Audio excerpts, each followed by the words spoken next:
3 میل پیدل، وہ بھی اتنا پانی کے گھٹنوں کے برابر پانی ہے، اتنے پانی میں 3 میل پیدل چل چکے تھے، گاڑی میں بیٹھ بھی چکے تھے، اتنے میں الحمدللہ حضور مجاہد ملت کا خط پہنچا پاسبان ملت کے پاس، آپ وہیں سے الٹے قدم الحمدللہ واپس اپنے استاد کے حکم پر تشریف لائے، جبکہ مجاہد ملت کی ذات موجود تھی، مخالفین کے لیے آپ ہی شیر ببر کی حیثیت رکھتے تھے، پھر بھی استاد کے حکم پانے کی وجہ سے الحمدللہ آپ واپس تشریف لائے الحمدللہ۔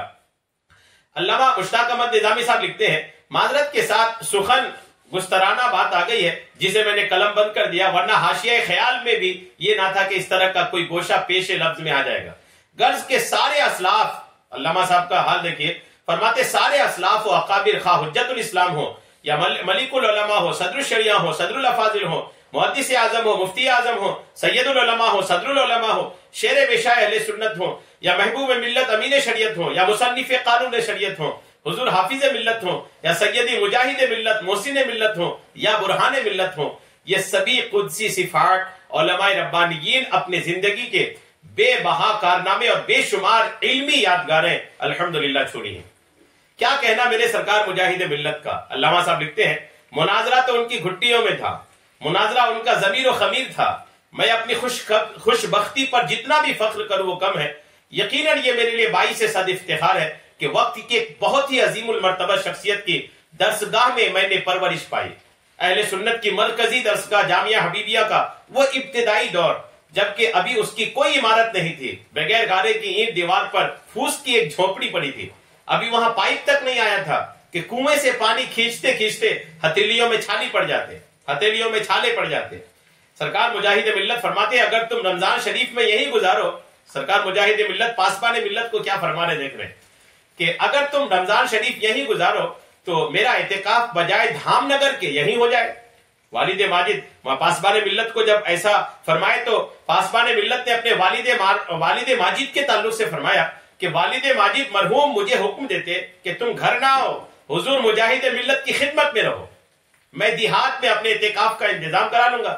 چنانچہ افطار سے لے کر صبح سویرے اٹھ کر سحری کے لیے اسٹوو پر کسی میٹھی چیز کا پکانا، یہ سب میرے ذمہ تھا۔ تبلیغ سیرت کے دنوں میں بستر اٹھاتے اٹھاتے کاندھوں پر ورم آ جاتا، حضور مجاہد ملت اپنے ہاتھ میں کوئی لوٹا ہی اٹھا لیتے، ایسی صورت میں اب کیسے ممکن تھا کہ میں کلی کو حکم دیتا۔